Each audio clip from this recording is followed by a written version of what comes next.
நம்ம பார்க்கலாம். அதாவது கஅப் இப்னு மாலிக் ரலியல்லாஹு அன்ஹு அவருடைய சம்பவம். கஅப் இப்னு மாலிக் ரலியல்லாஹு அன்ஹு அவருடைய சம்பவம் எங்களுக்கு சொல்லக்கூடிய செய்தி என்ன? உண்மை.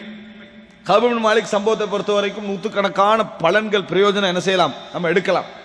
அதுல மிக பிரதானமான செய்தி என்னன்னு சொன்னால், கஅப் இப்னு மாலிக் என்ன சொல்றான்னா, வலகது ஊதீது ஜதலன், எனக்கு நிறைய விவாத அறிவு கொடுக்கப்பட்டிருந்தது. விவாத அறிவுன்றது என்ன? எந்த அளவுக்கு நம்ம உண்மை பேச முடியும் அந்த அளவுக்கு பொய்யை என்ன செய்யலாம், உண்மை மாதிரி காட்டலாம். அந்த அறிவு எனக்கு கொடுக்கப்பட்டிருந்தது. நான் நிறைய பேருக்கு ரசூலுல்லாஹி ஸல்லல்லாஹு அலைஹி வஸல்லம் மன்னிப்பு என்ன செய்றாங்க, மன்னிப்பு கொடுத்து அனுப்புறாங்க. ரசூலுல்லாஹ் பொய் சொல்றாங்க, மன்னிப்பு கிடைக்குது, பொய் சொல்றாங்க, மன்னிப்பு கிடைக்குது.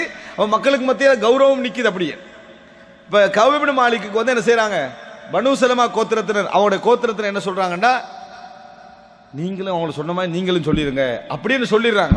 இவருக்கு மனசுல போராட்டம் இருந்து கொண்டே இருக்குது.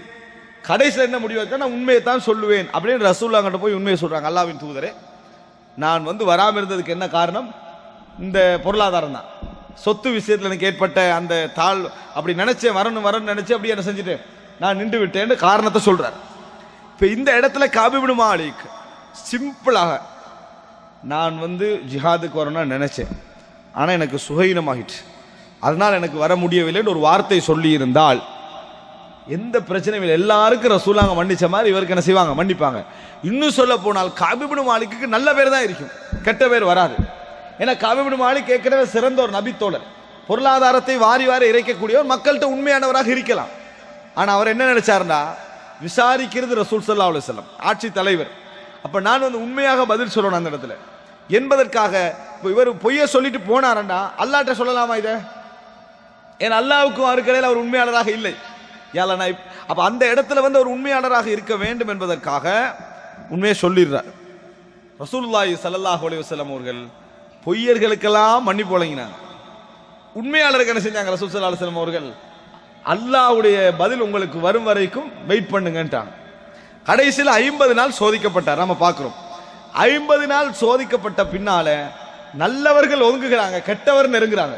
எதன் காரணமாக நெருங்கினாங்க? உண்மை சொன்னதுனால கெட்டவர்கள் நெருங்கினார்கள், நல்லவர்கள் தூரமானார்கள். பொய் சொன்னவர்களோட உண்மையாளர்கள் தான் இருக்கிறாங்க. பாருங்க, தலைகீழான சோதனை. 50 நாளைக்கு பிறகு ரசூலுல்லாஹி ஸல்லல்லாஹு அலைஹி வஸல்லம் அவருக்கு வசனம் இறங்கி அவர் உண்மையாளர் என்பது நிரூபிக்கப்பட்ட பின்னால அல்லாஹ் தஆலா எப்படி வசனம் இறக்கினான்னு சொன்னால், அவர்களை மன்னித்து விட்டேன்லாம் சொல்லிட்டு வகூனு மஅஸ் ஸாதிகீன், நீங்கள் உண்மையாளர்களில் இருந்து கொள்ளுங்கள், நீங்கள் உண்மையாளர்களில் இருந்து கொள்ளுங்கள் என்று அல்லாஹ் தஆலா என்ன செஞ்சான், அவருக்கு வசனம் இறக்கினான் என்பதை நம்ம என்ன செய்கிறோம், பார்க்கிறோம். பல செய்திகளில் பல விஷயங்களை சொல்லி உண்மையாளர்கள் இருந்து கொள்ளுங்கள் வசனம் இறக்கிறோம். அப்ப இங்க மிக முக்கியம் என்னன்னா, நம்ம எப்பயும் மக்கள்கிட்ட ஒரு விஷயத்தை சொல்லிட்டு தனியாக இறைவனோட துஆ கேட்கிற இடம் இருக்குது. அப்ப நம்ம மனசு குறுகுறுக்கும். ஏன்? நம்ம உண்மையாளராக இல்லையே.